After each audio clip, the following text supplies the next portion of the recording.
In this video, I'm going to teach you guys how you can create a good game plan. Now, it's very important to have a good game plan that you stick to every single game in a tournament. And the reason for this is so you don't get distracted, you don't sidetrack, you just focus, you do the same thing every single game, and you play it how you want to play it. This is what the best players in the world do. They have a game plan and they stick to it every single game. So the first thing you need to do is just load up this website. It's called Fortnite.gg. Now you're going to think for a second, what type of player are you? Are you good at off-spawn fighting or are you bad at off-spawn fighting?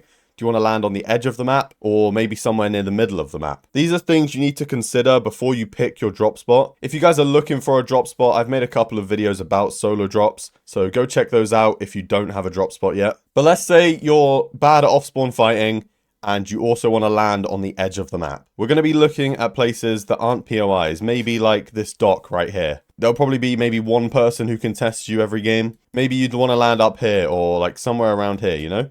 Not major POIs, but on the edge of the map because that's how you like to play. Now, it would be too easy for me just to pick my own drop spot here and make a game plan on this video because I already have a game plan from that drop. So I'm going to pick somewhere new and show you guys how you should create a game plan. Now, there's also things you might want at certain drop spots. Maybe you want a drop spot with slurp barrels so you can save your shields for later on in the game. Maybe you want somewhere with a launch pad nearby so you can turn on launch pads on the map and see where the launch pads are. Alright, we're going to make a game plan for this little drop spot on the side of the map right here. So first of all, you need to have an off-spawn game plan. This will be like what part of the drop spot you're landing at and which way you're going to loot it. So for this drop spot, I think the best place to land would be right here on the left side because you've got these 2 guaranteed chests and 2 other chests that can spawn. Whereas if you landed on this side, you might only get 1 chest spawn, which could be really bad if someone contested you. So if you're contested, maybe you'd want to farm up these trees around the outside so you have mats to fight with off spawn. But if you're not contested,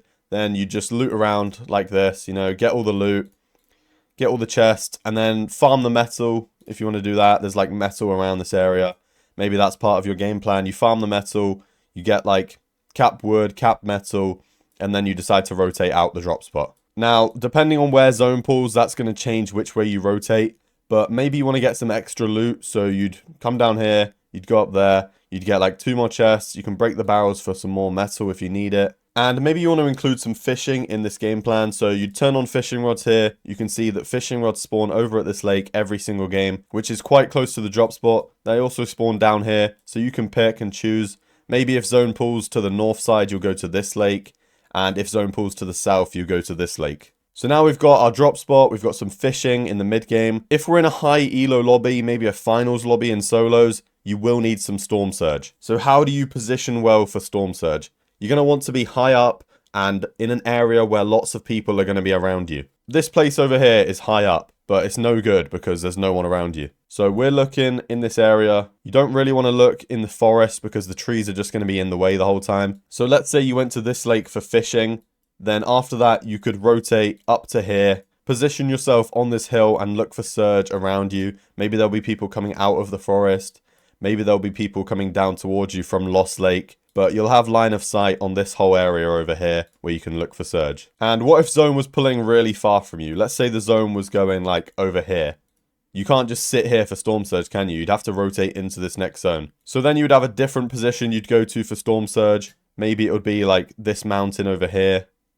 Maybe you go there. Or if zone was going to keep pulling, maybe you'd get deeper into the map, go up to this mountain. And you just have these rotates planned out for every sort of zone pull. So if zone was pulling like down to the south, let's say zone was pulling down here, you'd maybe want to get to the center of the map instead of staying on this north side, because then you'll be in the next zone and you won't have to worry about rotating too far. Thank you guys for sticking around until the end of the video. If you're interested in private one-on-one coaching sessions with me, then you can check out the first link down below.